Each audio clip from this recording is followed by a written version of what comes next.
I'm the oldest child of 5 kids in my family. We're Bill, Bonnie, Dave, Michael, and Molly. When I was 12, we were 12, 10, 8, 6, and 4.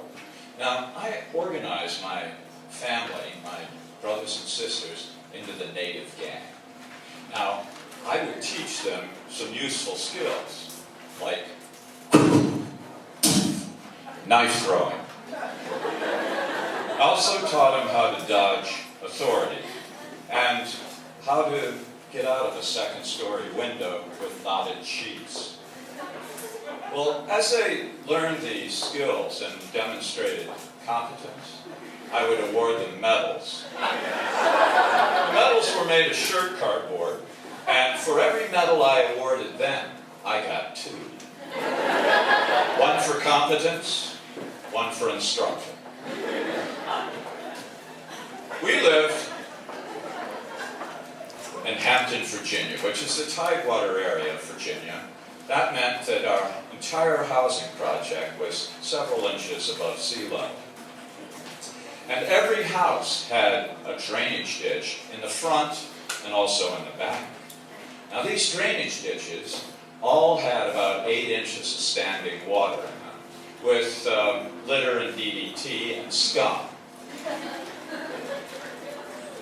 We decided one day to make a chain gang. I got a cotton rope. It was a clothesline rope, and I tied everybody's right ankle together on this rope. I tied my own ankle to the front of the line because what? I was the warden. And I led the chain gang across the street. Now, we were shuffling across the street, and we cut the corner on Bubba Husky's yard and went into the back of the Leonards. Now, the Leonards had the scuzziest drainage ditch in the neighborhood, so I went directly for it. Now, my 12-year-old legs made an easy stride over the ditch, but the little ones in the back, they had to jump, and they made it. While their legs were bound up with a cotton clothesline rope. They must have cooperated. So I started cutting back and forth across the drainage ditch, and of course they fell in. Now they got really ticked. They were hollering because what? Their clothes were all soaked with scummy water. And the older ones were glaring at me, so I pushed them into the ditch and tried to get over to the little ones. Then I made a show of pulling the rope back and forth, and I was just miring them deeper in the muck. I was having a pretty good time when I realized that maybe Mrs. Leonard is watching me from her kitchen window. So I pull them out with a rope, and I untie them, and I say, "You kids, you got to go home and clean yourself up. You're a mess." I'll coil the rope. So they took off, and they were blubbering and crying. Back home they went. I followed them several minutes later. As I came up the back steps to the kitchen, I heard a horrible hubbub inside the house.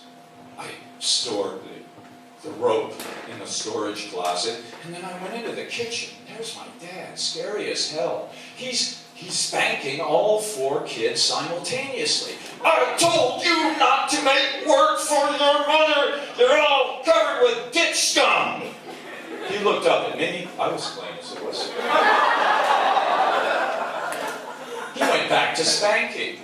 Now, here's my dilemma. Do I step forward and, protect my brothers and sisters? Or do I skate?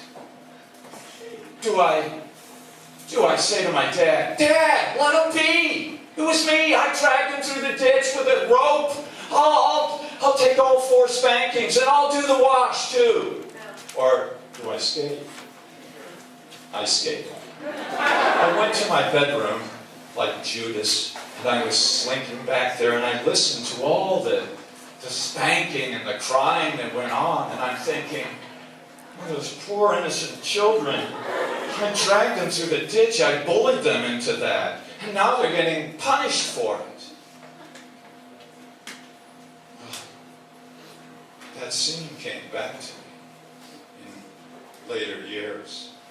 Every time I thought of it, oh, that was bad. I gotta get the muck out of this heart.